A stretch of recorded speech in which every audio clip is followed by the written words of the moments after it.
son Jake was nearly killed. It was actually about a month after the academy we held here last year.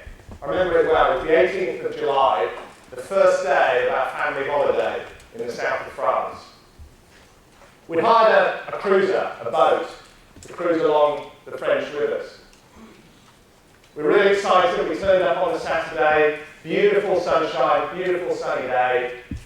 Picked up the boat, got taught how to use it, went shopping for provisions, and got on board and were cruising along. Music playing, taking in turns at the wheel, really excited, glorious day. Here's a few pictures. About 4:30 in the afternoon, we decided to moor up for the evening. So we found a really nice, secluded area, away from any main roads, really quiet. Thought we'd moor up and have a barbecue for dinner on the boat. Before we had dinner, the kids decided to go for a swim. A scorching hot day, really good to splash around, in the river there. I had to swim, and I said, well, let's go and just do a little bit of exploring. Let's go on a bike ride. We had bikes on the boat with us.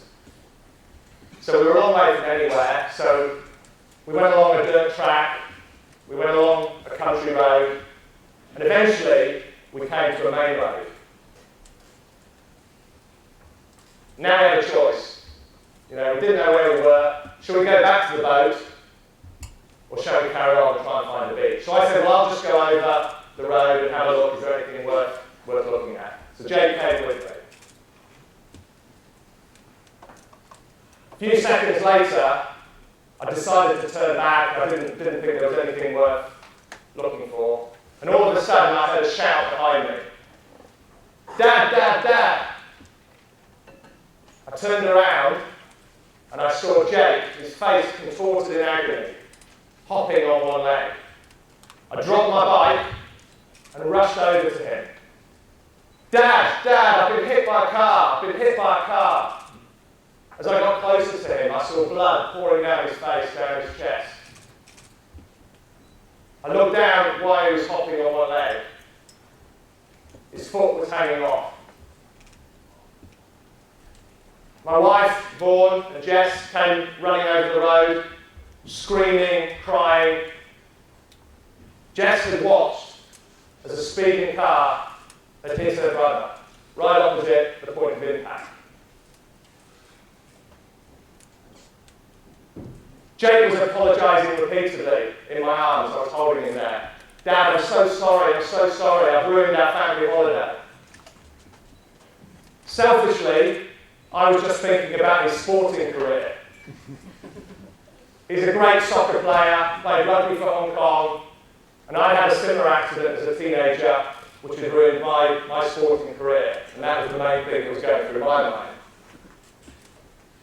By now, cars were stretching back as far as you could see. People were coming out of their cars. Vaughan and I, completely helpless, were crying out for help. Please call an ambulance. Can someone help us? Jake saying to me in my arms, Dad, I hope this isn't true. I hope this is a dream. I hope I'll wake up in a minute. After about 20 minutes of holding Jake in my arms there, an ambulance finally arrived. They told us to walk away while they took Jake into the ambulance to assess what exactly had happened. So we were standing about 300 metres, 400 metres away from the ambulance. And all of a sudden, we heard the most blood-curdling, heart-wrenching scream from the ambulance as they tried to straighten his leg. Needless to say, the next few hours and days as a parent were absolutely horrendous. There's a few pictures. Jake's still in shock, seems quite happy in the hospital, but you can see in the middle there, the aftermath. We had to find a disabled hotel, weren't allowed to leave France during the recovery phase. So the next few days, we had to inject him daily with anticoagulant. twice a day to stop his blood clotting. 5 operations in France, in England, and back here in Hong Kong. Months of physiotherapy. Unfortunately now he's back to sport, but we'll have to wait till he's stopped growing to see if he needs another operation to break his leg and correct the straighten it up. So, an emotional story, but what's it got to do with us here today? What's it got to do with our business? Accidents happen.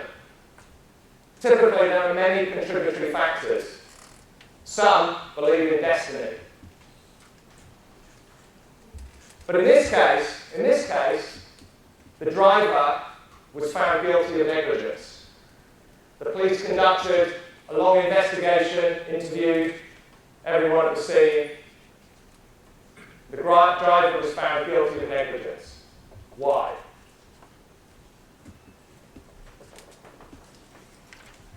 It wasn't just because she was speeding, nor the fact that she was 16 years old, just having passed her test a few days before. But she admitted she'd been distracted. She'd had her father sitting in the seat next to her, her mother and 2 sisters in the back seat. There'd been music playing, they'd been talking, she'd been looking in the rearview mirror to talk to her mother and sisters.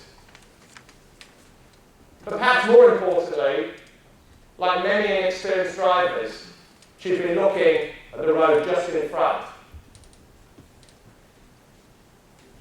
Like this, rather than like this. And as a result, she hadn't seen Jake in time. Fortunately, he just started to cross the road, so his foot was in the air when she hit him. The wing mirror had hit him in the head, and that had spun him away, backwards away from the car, and certainly saved his life. A couple of seconds later, he would have been hit flat on by that car. And this is very much like my ski instructor, I'm sure Duncan will testify, who says, Jim, stop looking just in front of your skis.